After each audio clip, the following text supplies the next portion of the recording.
everybody. It's Abby Glassenberg from Craft Industry Alliance. Hope you're having a fabulous Wednesday. We come to you live every Wednesday to do our member spotlight, where we have the opportunity to drop in on a Craft Industry Alliance member and learn more about their business. And sometimes we get to see some samples of their latest work. Sometimes we get a little tour around their studio. We get to hear about their business journey, and it's always a lot of fun. So today we're going to be speaking with Bridget Henderson. She actually is in South Africa, which is pretty great. And she it has a hand-dyed yarn business called Cowgirl Blues. So I'm excited to have her pop on in a few minutes to join us. While we're waiting for Bridget, I wanted to give you a little update on what is going on around Craft Industry Alliance. So we just recently, last week, had a wonderful webinar taught by Alana Wilcox, and it was all about AI and how to integrate AI into your business. Alana is also, like Bridget, an indie dyer, and she's an artist and art teacher. And so she's really taken a deep dive into technology and into AI, but also into ethics and ethical considerations. Her presentation was very thoughtful and also very creative and inspiring. So if you're sort of curious about AI, I really recommend listening to use AI to brainstorm, even visual AI. It was very cool. So that's available for members to watch anytime, and I highly recommend it. Oh, here's Bridget. Hi, Abby. Hi, how are you? I'm good, thank you. How are you? I'm so good, Good. and I'm so glad to see you. Yeah, thank We you are very so much. far away from each other. So I'm Very in far. Boston, Massachusetts. Tell everybody where you are, coming in from. Sure. So I am tuning in from Cape Town in South Africa, and you can sort of see that our climate is rather different from yours at the moment. So we are in midwinter, which is very different from your winter, but it's cold and wet here nevertheless. And Wow. we don't have central heating, so it can be kind of 45, 50 degrees Fahrenheit in Cape Town, and that's quite cold when your house isn't Yeah. heated. So Yeah, that's so wool and funny. mohair, very good things. Yeah, it's a great time to have lots of hand knits Yeah, around you, which I know you do. yeah. So tell us a little bit about your business and how you came to own it, because this is not your first career. You kind of No, did a pivot. it's not. Yeah. The business is called Cowgirl Blues. We are a hand-dyed yarn business based in Cape Town in South Africa, and we dye South African wool, merino and mohair yarns. And I stumbled into this business. So my first career was as a business strategy consultant with a big international consulting firm. I did the whole MBA thing, and and worked as a consultant probably for 20 years, and Wow. then uh, experienced a burnout commuting from Cape Town to Johannesburg, which is a 2-hour flight every week for 3 years. So I would go up on Monday and come home on Thursday or Friday. And I needed to take some time out and just have a little breathing space. And while I was doing that, I started playing with crafting again.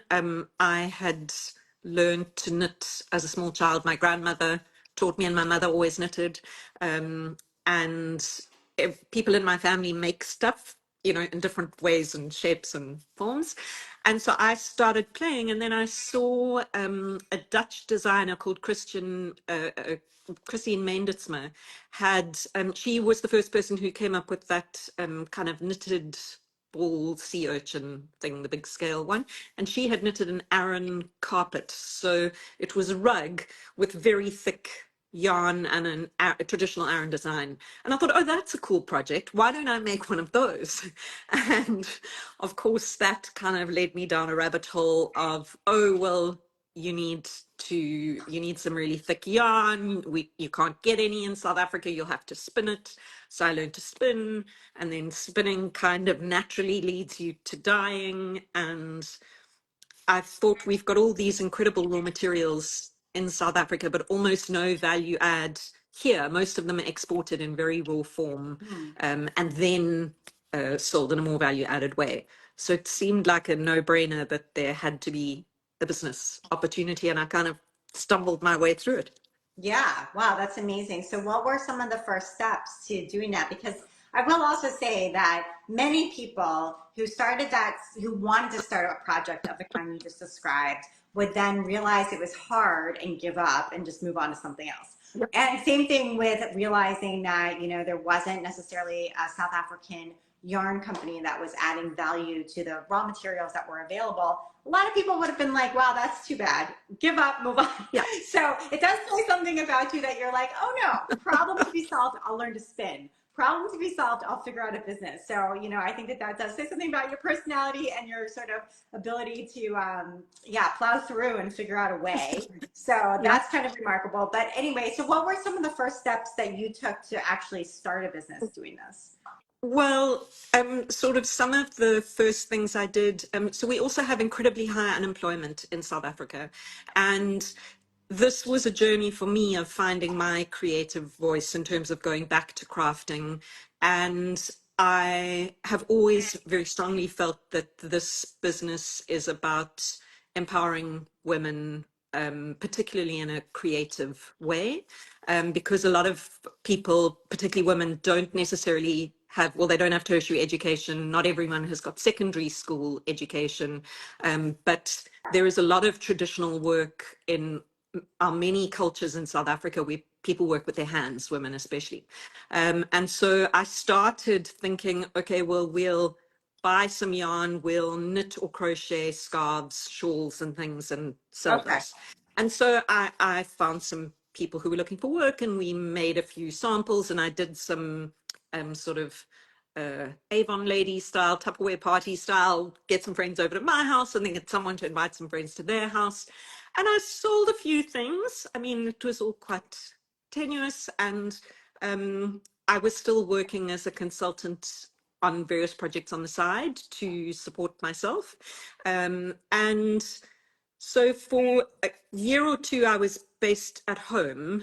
And first I was buying other people's dyed yarn. And then I thought, oh, this is kind of cool. And we got an old fashioned hand knitting machine and knitted some scarves and shawls. And actually, interestingly, one of the stitches, which is a tuck stitch on a knitting machine, is very easy to do on a knitting machine and a little bit more complicated hand knitting. But we have a knit kit to make this scarf in the same material, the same stitch that kind of goes all the way back. So then from there, I thought, oh, okay, the dyeing's kind of cool. Let me try that. And we would knit these and then over dye them. Mm. And I sort of destroyed my kitchen in the process of doing that at Sure. home, and then moved to a tiny studio space in a communal studio environment not far from here. And then I think that was in the beginning of 2013 or mid 2013. And then in 2014, the V&A waterfront is a Oh, huge tourist yes. attraction here, and it's built around our harbour, and they were developing the craft or redeveloping the craft space. And so I applied for Yeah. retail I space think one and of got our accepted. someone I have had on the podcast, Heather from Skinny La Minx. Yes. She has, yeah, she's there as well. Yes. That's what I know Yes. about it. Yes, yeah. And it's a small community, so she's a good friend of Yeah. mine. And yeah, so I got a space at the watershed, and that was the point at which I felt like I have an actual business, Yeah. because Mm. it's open 364 days a year. And so you have to have more than one staff member just in your retail space. We had to produce stock to sell in the store. And by that stage, I had gone to a craft fair here, and people had seen the sort of scarves and shawls and things and said, "Oh, those are very nice, and we like your colors, but please can we have some yarn to knit it ourselves?" So you were And so hearing the request. that was the starting point of the yarn. And And did then you ever feel like threatened at that moment? Because I know in the sewing world that happens frequently where somebody will produce a finished item like a quilt, for example, they'll bring it to a craft fair or to a shop and sell it. And people are like, oh, it's very nice, but I actually want to make that. Can you make Yeah, the pattern? And some people are like, absolutely, let's just do that, no problem. But some people have like a hesitation there where they feel like, if I make the pattern, then everybody's going to make one of these, and my handmade item will be devalued in some way, you know. So there can be kind of a concern there. So when people were seeing your finished goods, but then asking for the raw material, which is the yarn, did you ever feel exactly. like, oh gosh, I don't want to do that, or were you right away like, yes? No, I didn't really. So this knit in the mohair silk is the one that it's the stitch that dates back to that point, and we were knitting the scarves and shawls in undyed yarn and then overdying, Over dyeing and so them. you can you can create very different effects with overdying than you can with dyeing the yarn and then knitting, and so the two end results were quite Different, distinctive. yeah. Yeah. And also I kind of felt like they were different people. Yes, You and know, there were two I different agree with that customer bases. 100%. Like that's what So I they always weren't advise cannibalizing people. each other. Right. Yeah, The customer who's there to purchase your handmade item is a different customer from the one who says, I want the pattern or I yeah, want the raw materials. yeah, And you actually can have a bigger business by serving them both if you want to do that, but you don't need to feel threatened by one or the other yeah. because they're actually completely different people. Exactly. Exactly. And that was certainly what we found. So the watershed was a huge step because we started to get regular customer feedback because there were tourists all Right. over this, whether they were international tourists or South African tourists.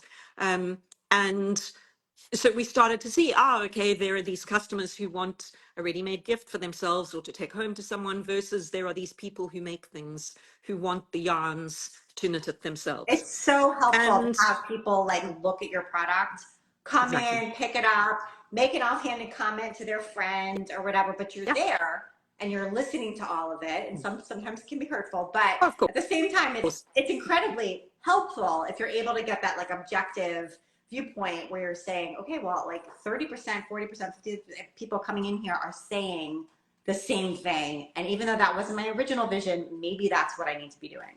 Exactly. And it's one of the things where social media, you know, a platform like Instagram can be absolutely incredible Yeah, because you get direct, often almost instantaneous customer feedback. And, totally. you know, I might post something where I think the pattern's amazing, and everyone starts to say, oh, wow, that color, that color, that color. And you're I'm like, like, oh, oh, okay, the color is really appealing to people. And so that feedback loop's incredibly powerful and important to as a yeah, business owner. Yeah. absolutely. Okay, so So, setting up a hand dye, a big at scale hand dye mm, studio space. I mean, you talked about mostly ruining your old kitchen. Like, it's hard to do. This is like it absolutely chemistry, is. heat, water. I mean, it's a lot. It's huge. A lot can go wrong, and a lot needs to be done correctly. Yeah. So, how did that go? Getting that up and running? Well, it was incremental. So, the studio space that I moved into, we got a slightly bigger space where we had been, and the watershed was going. So, we started doing more regular production, and I hired someone to help me with that. And from there, we were kind of outgrowing the space where we were. So, we found premises in Woodstock, which is it's a sort of former industrial area quite close to the city that has become a hub for small creative businesses. And so we moved into a proper kind of rented premises there, which was in a more industrial commercial area. And started dyeing bigger volumes, and we had started exporting quite early on, and someone was kind of repping my yarns in Europe, and so that also started to grow, and we got a little bit more feedback, and the yarns became more of a thing. And actually, interestingly, I was involved in a couple of export development programs, one through a Dutch government agency. And everyone kept saying to me, you have to choose, you have to choose, you have to choose. They're not the same customers, it's different products. You can't keep doing both of these things. And I was very resistant to that. And then along came COVID. And So by the time COVID hit, we had moved into our current premises where we've been for 7 years, I think. And it's 540 square meters in a very industrial area. I'm not sure what that is in feet, but a couple of thousand feet, I guess, square feet. And we really were a business. But we thought of our main retail space as being at the waterfront. We did a little bit of online. And then, of course, COVID hit South Africa like it did everywhere else. Yeah. Everything shut down. The watershed was a big part of our income, Right. and that switched off. And after a month or two, I realized it was going to take years for tourism to rebound, and decided I wasn't going back to the waterfront. Okay. And in fact, my brothers laugh at me because they remember having conversations with me in COVID when I said, you know, the one thing about COVID is at least there's no shame in your business crashing because of a global pandemic. You know, I can just say, oh, well, you know, COVID, and everybody will understand. Right. So, but paradoxically, in our industry, the opposite That's happened. exactly And of course, Europe. right. Yeah, Europe was a big market, not the US at that point, but Europe was a big market for us. And after 5 weeks, we had a very extreme lockdown where you basically could not leave your house except to buy groceries. And after 5 weeks, certain fairly random categories of businesses could go back to work. And one of them was producing winter goods because it was in our winter season. So I was like, yeah, we do that. We make winter goods. We need to go back to work. And everybody wanted to come back to work. So, and we had orders from Europe I because see. they were out of stock. And Yeah. so yarn really took off. And I just decided that we were from that point on, we were going to focus on the yarn side of the business. I see. Okay. And I had planned to try and get into the US market, and was going to participate in Vogue Knitting Live in San Francisco in October 2020. And then obviously when all those shows got cancelled, they were the first people who went online with a show when none of us had heard of Zoom or knew what it was or anything else. Right. And so the first, I think they did a May one, and then the June, July ones I did from home in my living room. I mean, a little bit like I'm doing now because of the time difference, and sold to people directly from the website. And slowly but surely, the US business has kind of just grown from there. That's amazing. So you're doing direct to consumer in the US, and are you also wholesaling in the US? Yeah. Okay, Yeah. so you're doing both. So I've been at the H&H Chicago show for the 3 years that it's happened, and we're slowly starting to grow into more retail stores in the US market, and we sell direct from our website. I don't think the two are really competitive, No.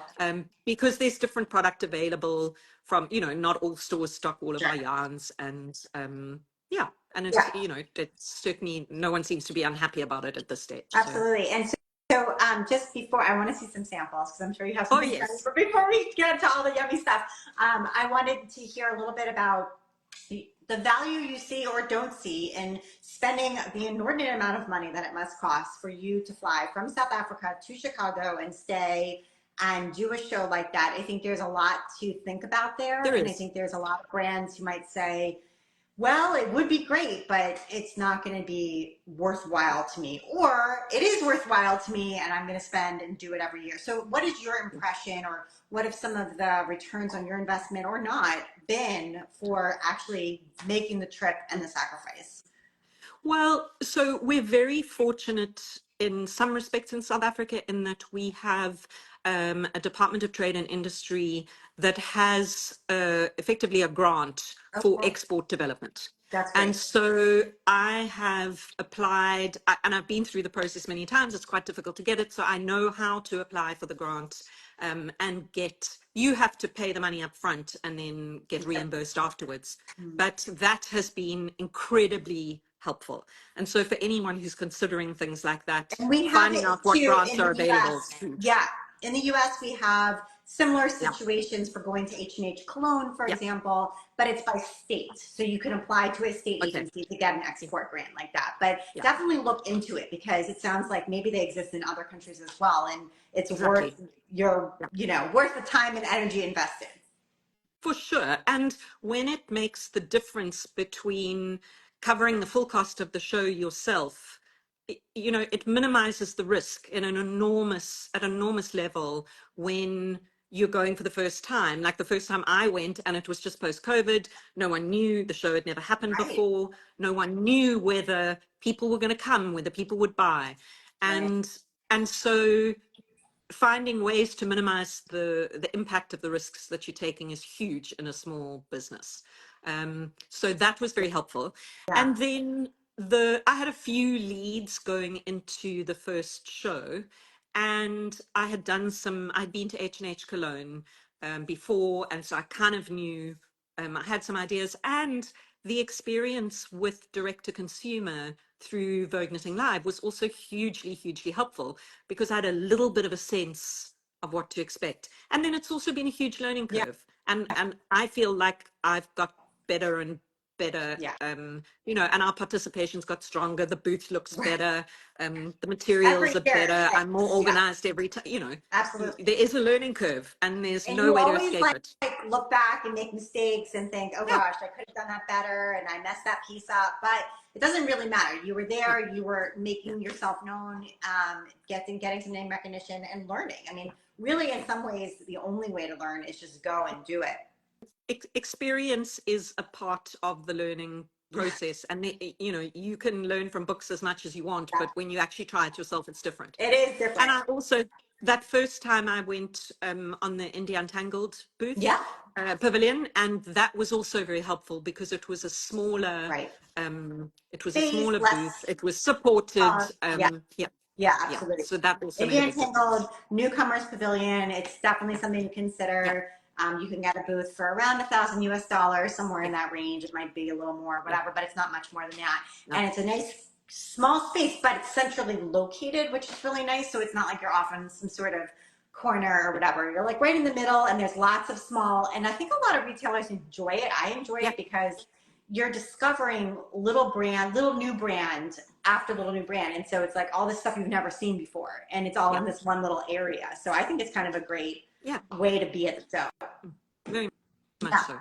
super cool. And it was a good stepping stone for us and a way to kind of just get a feel and gauge what the response would be and whether there is an opportunity. Right. Okay. So Very yeah, good advice. Thank you so much you're for folks welcome. who have, are not sure and are listening and Yeah, maybe traveling from very far away. So, yeah, all right, exactly. let's show us some samples of what Yeah, makes sure. Cowgirl Blues Um, special and different from yeah. everyone else.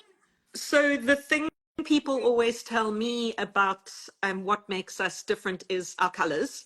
So I've brought, these are actually our little quality control sort of things where we have Yeah. little mini balls of some of our different colors, so that we can, with hand dyes, you can't dye everything the same, but you can kind of compare and say, yes, this seems pretty close, or no, that doesn't look like this Right. sample.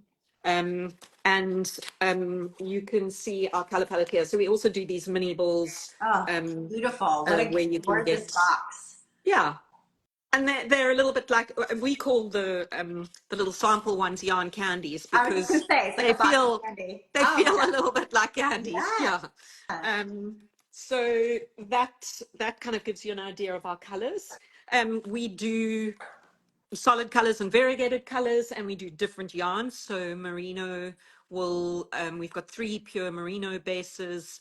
So from a double knit to a sport weight and a lace weight. Mm-hmm. And then we also have a sock weight. Trying to find my socks here.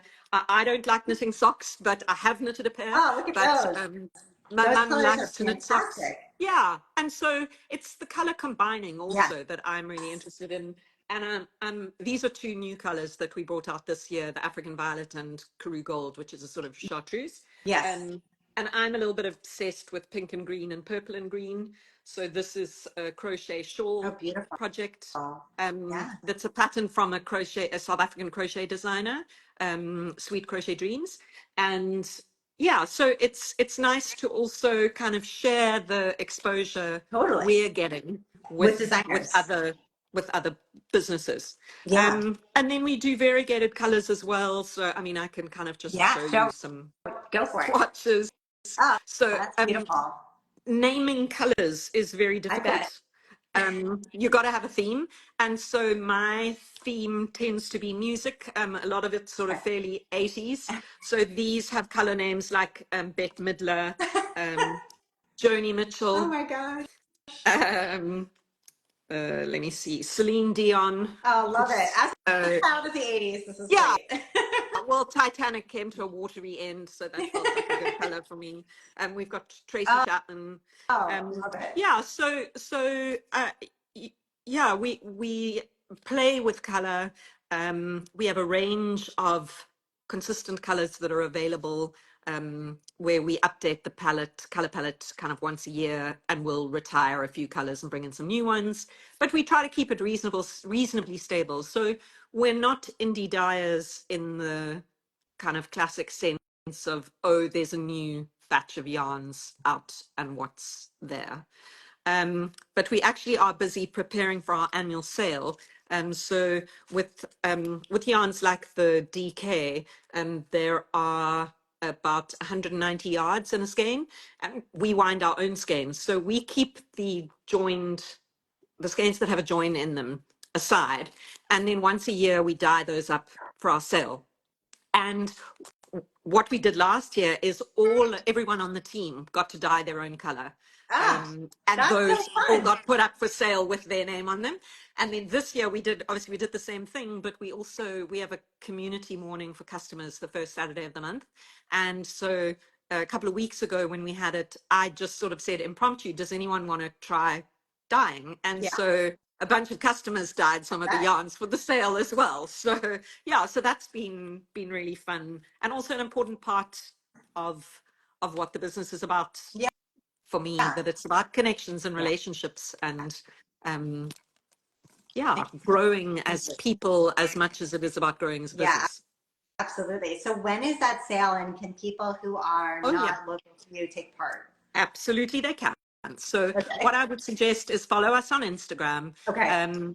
You'll see the link tree, and you can go to our website, which is Okay. cowgirlblues.co.za for Zuid Africa. And that is like you have .coms Yeah. and you get .co.nz or co.uk. That's our version of it.